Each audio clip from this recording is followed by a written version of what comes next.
Comfort isn't the goal, it's the trap. That's why I sold my house, gave up my so-called security, and I moved into an apartment, not because I'd lost my mind, but because I found a faster path to freedom. Stick around because in the next few minutes, I'll share a lesson I want my sons, Ryan and Reagan, to understand. A lesson about how that one decision accelerated my path to financial freedom faster than anything else I've done over the past several years by far. Welcome to For My Sons, a place where I share the truths that I'd want my own children to grow up with. So whether you're my son by birth or brother by purpose, my hope is the same, that you prosper, you live free, and you build a life defined by truth, not confusion. So let's grow together. Now, this is not financial advice. This message it's crafted primarily for my sons. Now, with that out of the way, I didn't sell my house because I lost something. I sold it because I saw something most people don't. Every day spent chasing comfort is a day spent drifting away from freedom. Now, notice I said drifting away and not drifting. Just keep that in mind. About a year ago, I walked away from my house, my so-called primary asset, my safe place, my security. Friends, family, even people I love, they would whisper and they questioned and they warned. You're giving up ownership, bro. You're throwing away money on rent. But they were asking the wrong questions. And today, Ryan and Reagan, I want to show you the right ones. I didn't sell my house because I was giving up. I sold it because I was gearing up, because I finally realized every day I spent feeling safe was a day I was quietly dying. The universe itself obeys a law called entropy, which is the tendency for all things to decay unless intentional energy is applied. So leave a beautiful house abandoned. No fires, no floods, no vandalism, and it still crumbles. Paint peels, pipes rust, mold creeps into the walls. You see, you don't have to do anything wrong for destruction to set in. Time alone is enough. And if you aren't building your wealth with the same urgency, if you aren't reinforcing your financial foundation every single day, the rot is already working against you. Comfort doesn't preserve you. Comfort destroys you, quietly, invisibly, inevitably. Every day you spend coasting is a day you move one step closer to collapse without even realizing it. That's why wealth building isn't just ambition, it's resistance. It's a battle against the inevitable. So here's what most people miss. They think they have time. They think later is safer. And they think comfort means success. But here's the brutal truth. Comfort is a slow death. And if I wanted to stand before God one day and be called a good man, I couldn't afford another year of slow dying. You see, Proverbs says a good man leaves an inheritance to his children's children. And at that speed that I was moving, I wasn't going to make it. Now, before we go any further, I need to say something important. Because if we don't agree on what I'm about to say next, the rest of this video is probably not going to make any sense. Wealthy people, people who build and sustain real wealth, they do something really different with their earned income than most people do. Most people, their earned income hits a bank account and immediately it leaks out to bills, to debt payments on depreciating liabilities, to lifestyle inflation. Wealthy people, they redirect earned income first into assets, stable assets. And I'm not saying this to point a finger at anybody, because I used to do it the other way too. I used to deposit my paycheck and watch it vanish, just trying to keep up with inflation and all of these other things I just mentioned. I'm telling you this because it changed my life when I finally saw it.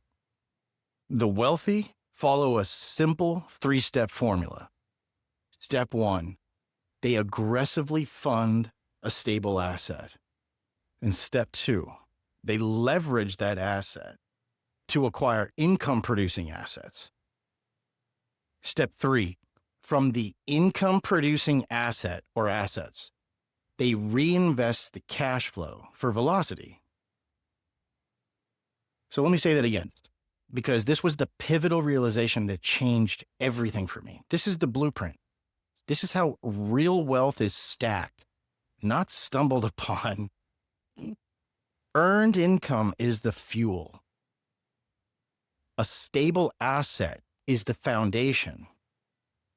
Income-producing assets are the walls that rise up, and velocity, the reinvested cash flow, is the fortress that protects and multiplies it.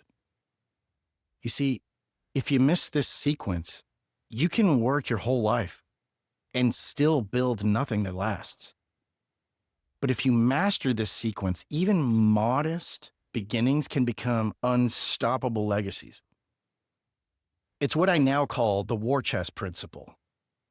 How to stack, shield, and scale your wealth without bowing to Wall Street or bleeding out to taxes. In 3 simple steps, people can transform their earned income into a financial engine that compounds in one place and generates cash flow in another. So I sold the house. I liquidated the equity. I repositioned the proceeds, not into a savings account, not into stocks, and definitely not into another liability dressed up as an asset. I pushed it into something different, into something banks use but never advertise, into something that the wealthy quietly whisper about while the rest of the world stays distracted.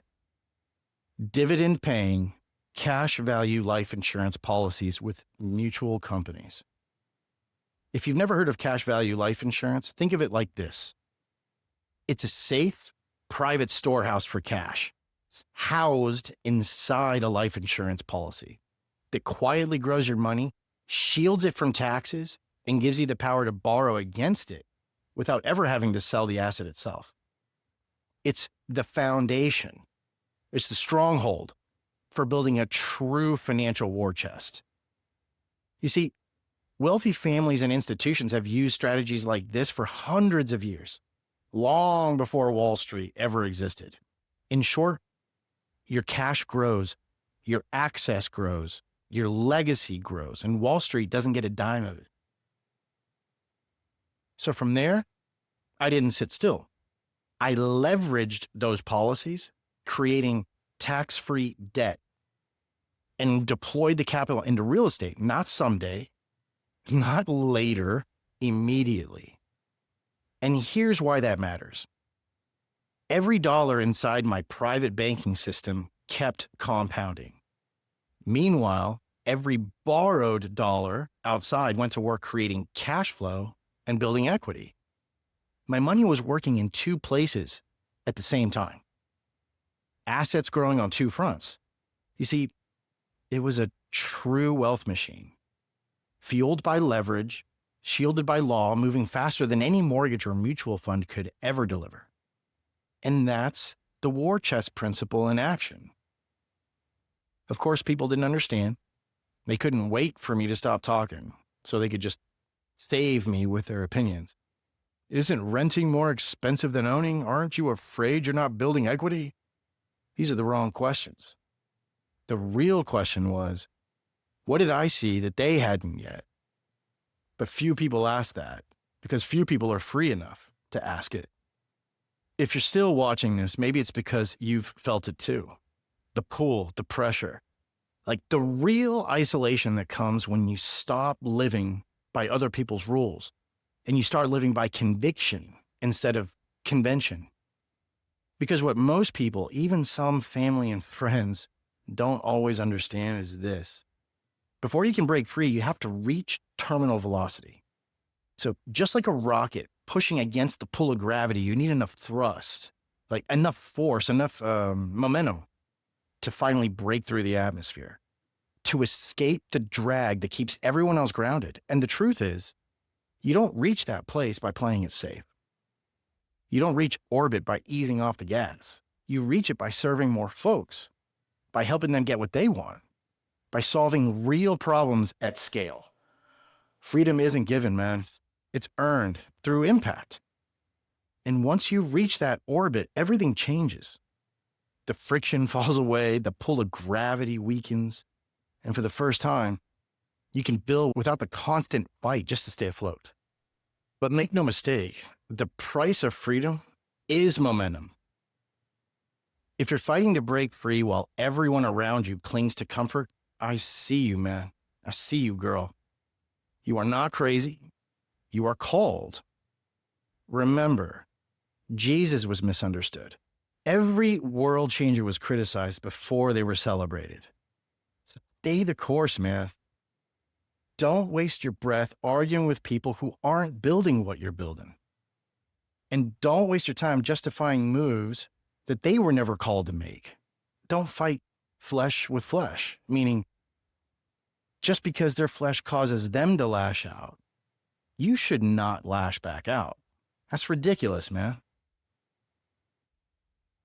So fight in the unseen, build in the quiet, stack your assets, grow your own private banking system, accelerate toward your destiny.